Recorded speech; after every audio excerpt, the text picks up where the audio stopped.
जय श्री राम। आज हम लोग कैंटो 18 से शुरू करेंगे. Questioned by Sri Ram as to what preyed on his father's mind, Kaikai tells him that all that had happened in the meantime and sternly urges him to depart for the woods.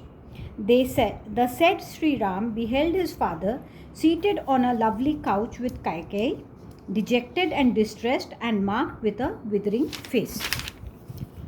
Bowing first at his father's feet with a modest demeanor, he then laid himself low at Kaikai's feet, fully composed in mind.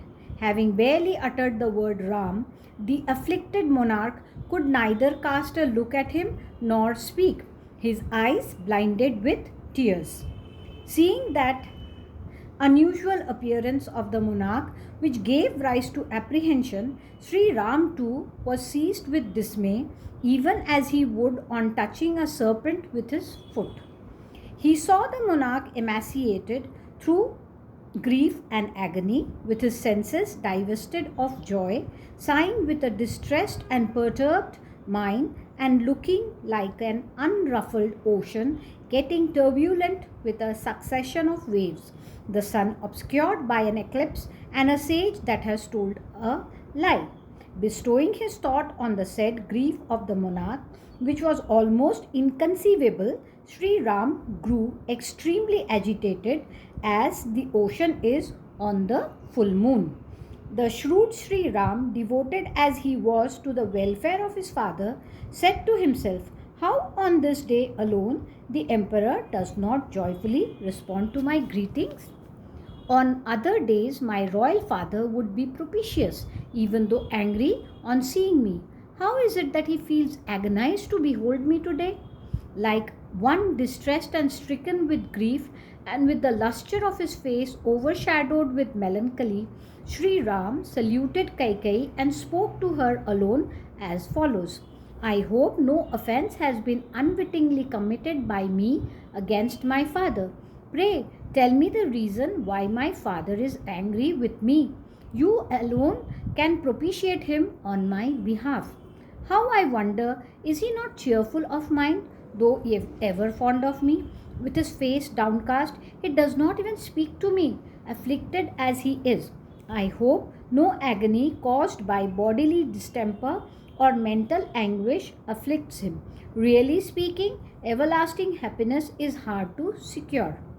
I hope no offence has been committed by me against Prince Bharat of pleasing aspect of or Shatrughan possessing great valor, or against my mothers, unable to please the emperor or failing to do as my father's bidding, and in the event of his majesty's being angry with me, I would not survive even for an hour or so. How can a man fail to be devoted to his father, his veritable and living deity, to whom he owes his own birth in this world? Or has my father been told by you through vanity or anger a harsh word by which his heart has been stung to the quick? What is this unprecedented agitation in the mind of the emperor due to? Pray point this out correctly to me, inquisitive as I am, O godly lady. Questioned thus by the high-souled Ram, a scion of Raghu, Kaikai for her part, who had grown utterly impudent, made the following bold reply, which was calculated to advance her own interest. The king is neither angry, nor is there any anguish troubling him. O Ram, there is, however, something in his mind which he is not disclosing to you for fear of paining you. Words do not proceed from his mouth to tell you, his darling, something disagreeable to you. That which has been promised by him to me must, however, be implemented by you. Having granted me a boon in the past and thereby honored me, this illustrious monarch now represents the same way as any other common man. Having given a pledge to me in the words, I grant you a boon, the celebrated monarch seeks in vain to construct a dam across a stream whose water has already flown. Truth is the root of piety. This is a fact, well known even to the righteous. O Ram, beware lest the king should forsake that truth, angry as he is with me for your sake. If you undertake to implement whatever the king says, whether it is good or evil for you, in that case, of course, I shall reiterate everything to you. In case that which has been uttered by the king does not fall flat on you, then alone I shall give it out to you. In no case is he going to open his lips before you. Distressed to hear the aforementioned words uttered by Kaikai, Sri Ram, for his part, spoke as follows to the said king in the presence of the emperor. Oh, how shameful it is for me to hear such words expressing doubt about my devotion to my father. You ought not to speak such words to me. O glorious lady, at the bidding of my father, I am actually prepared to leap into fire. Commanded by the emperor, who is my teacher, father, and friend, all in one, I might as well swallow deadly poison and take a plunge into the ocean. Therefore, speak out what you have got to say, O glorious lady. I shall do that which is coveted by the king and give my plighted words for it. Know that Ram does not speak twice. To the said Sri Ram, who always spoke the truth and was richly adorned with guilelessness, the ignoble Kaikai addressed the following exceptionally cruel words. Formerly, in the course of a conflict between gods and demons, O scion of Raghu, a couple of boons were granted to me by your father, who had been rescued by me in a major battle when a shaft which remained dug into his bone and was extracted afterwards by me. As against those boons, the king was solicited by me this very day to acquiesce in the installation of as Prince Regent of Bharat and your departure to the Dandaka forest, O scion of Raghu. If you want to prove your father and yourself to be true to your promises, O jewel among men, please listen to the following exhortation of mine. Be faithful to the words of your father as promised by him. You ought to retire to the woods for 9 years and 5, and let Bharat be consecrated with all the materials that has been got together by the king for your consecration, O scion of Raghu. Foregoing the forthcoming installation and ensconced in the Dandaka forest, where matted logs and the bark of trees for 7 and 7 years. Let Bharat rule with an iron hand over this globe, which is owned by Dashrath, the king of Ayodhya, and is full of precious stones of various kinds and crowded with chariots driven by horses. Overwhelmed with compassion for you due to this circumstance of having granted a couple of boons in my favor, this monarch cannot even gaze at you, his face withered from grief. Implement this pledge of the emperor, O delight of the Raghus, by vindicating his outstanding veracity, and pray deliver the emperor from a delicate situation. Even though Kaikai spoke unkindly as above, Sri Ram did not yield to grief at all. The king, however, even though he was possessed of great strength of mind, felt sore distressed, afflicted as he was by the agony of impending separation from his son. Thus ends Canto 18 in the AYODHYAKAND of the glorious Ramayan of Valmiki, the work of a rishi and the oldest epic. Canto 19. Having agreed to leave for the forest, Sri Ram proceeds to take leave of his mother Kaushalya. Sri Ram, the destroyer of his enemies, did not feel distressed to hear that message, which was so unpleasant to hear and was like death itself, and spoke to Kaikai as follows. Amen.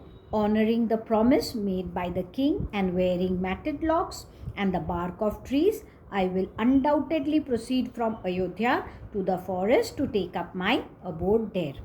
I, however, desire to know wherefore His Majesty, who is capable of chastising his enemies and is himself hard to assail, does not welcome me as before, nor should displeasure be shown by you to me, O Queen, because I am putting this question to you. Wearing the bark of trees with and matted locks, I will certainly proceed to the forest. Be fully pleased with me. Enjoined by the emperor, who is my friend, preceptor, and father, all in one, and appreciates a service done to himself, what kindly act shall I not do unhesitatingly to him? One mental anguish, however, calls my heart, viz., that His Majesty should not personally speak to me about Bharat's installation. For, commanded by you, I would myself joyfully part with in favor of Bharat not only the kingdom of Ayodhya and my personal property, but even Sita,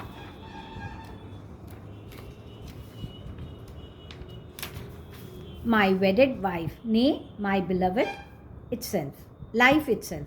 How much more gladly shall I part with all these when enjoined by my father, the emperor himself, and that too with the intent to please you and in order to honor the pledge given by him to you. Therefore, reassure to that effect the bashful monarch. But why should it be that the emperor gently sheds tears with his eyes riveted on the ground? Nay, let messengers proceed this very day on horses, possessing a swift speed under orders to the king in order to bring Bharat from his maternal uncle's home. Here I do actually proceed with quick steps without fail to the Dandaka forest in order to live there for 14 years without calling in question the command of my father. The wicked Kaikai felt rejoiced to hear that reply of Sri Ram. Confident of his departure to the forest, she urged the following words to Sri Ram, a scion of Raghu, to look sharp. Let it be so. Messengers and other men shall depart on horses, possessing a swift speed to bring back Bharat here from his maternal uncle's abode. I do not, in any case, deem it advisable for you to tarry any longer. Keen as you are to depart to the woods, O Ram, therefore you ought to proceed quickly to the forest from this place. That the king does not speak to you himself, shy as he is in asking you, his pet son, to relinquish the throne and leave Ayodhya, matters little, O jewel among men. So let this compunction be banished from your mind. So long as you do not depart post haste from the city, your father, O Ram, would neither bathe nor have his meals. Drawing a deep audible breath with the words, "What a shame! How painful!" on his lips, the king, overwhelmed with grief, dropped down unconscious on that couch inlaid with gold. Raising up the king, Sri Ram too, when urged on face to face by Kaikai, made haste to proceed to the forest, even as a horse lashed with a whip. Hearing that unpalatable and poignant remark of the impolite lady, Sri Ram, who was unknown to anguish, spoke to Kaikai as follows: I do not desire to live in a world as a slave to material gains. Know me to be devoted to immaculate righteousness like the rishis. Whatever is agreeable to my adorable father and capable of being accomplished by me, even at the cost of my life, has veritably been accomplished in every way. Indeed, there is no greater piety than, or even as good as service to one's father or doing his bidding. At your command, though not directly enjoined by my revered father, I shall live in a lonely forest on this globe for 14 years. Surely you do not cognize any good point in me, since you had to speak to my father about such a trivial thing, though you have greater authority over me even than my father, O princess of Kaikai. Pray bear with me till I shall take leave of my mother Kaushalya and win Sita to consent. Then I shall proceed to the great forest of Dandak this very day. An attempt should be made by you to see that Bharat protects the kingdom from internal disorder and foreign aggression and serves his aged father, for such is the eternal code of morality. Sore distressed to hear Sri Ram's utterance and unable to speak because of his grief, his father, for his part, wept bitterly at the pitch of his voice. Bowing at the feet of his royal father, who was lying unconscious even then, as well as of the ignoble Kaikai, Sri Ram, who was possessed of immense glory, departed. Going clockwise round his father as well as Kaikai, and coming out of the said gymnasium, the celebrated Sri Ram saw his friends standing at the gate. Highly enraged, Lakshman, who enhanced the joy of his mother Sumitra, followed at his heels, so the tradition goes, his eyes brimful with tears. Going clockwise round the vessel containing the requisites for the projected consecration, Sri Ram moved slowly along without casting his eyes on it, keen as he was to leave the place. Loss of sovereignty, however, did not detract in the least from his extraordinary splendor because of his being naturally pleasing of aspect, any more than the waning of the orb of the moon, distinguished by its cool rays, which is delightful to the world, detracts from the latter's charm. No change of mood was perceived in him any more than in a master yogi who surpasses all common men because of his having risen above all pairs of opposites, even though he was ready to retire to the woods and was renouncing the sovereignty of the entire globe, forbidding the use of the beautiful umbrella as well as of a pair of richly adorned choris, and sending away his own people, the chariot and the citizens, nay, inhibiting his agony caused by the agony of his own people with his mind and controlling his senses, Sri Ram, who had full mastery over himself, entered his mother's apartments in order to break the unpalatable news to her. Everyone around him who looked smart did not notice any change in the looks of the glorious and truthful Sri Ram. The mighty armed Sri Ram, who was noted for his self-control, did not shed his characteristic and native joy any more than the autumnal moon, and with its intensely bright rays loses its natural splendor. Duly honoring all men with his soft speech, the highly illustrious Sri Ram, whose mind was given to piety, entered the presence of his mother.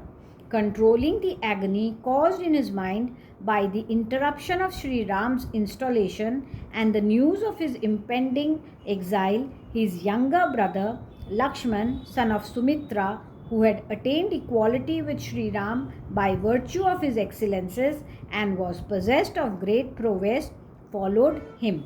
Entering the palace of Kaushalya, which was full of immense joy at the projected installation of Sri Ram did not undergo any change of mood at all, even on perceiving the loss of worldly fortune that had come upon him at this moment, for fear of bringing about the loss of life in his near and dear ones.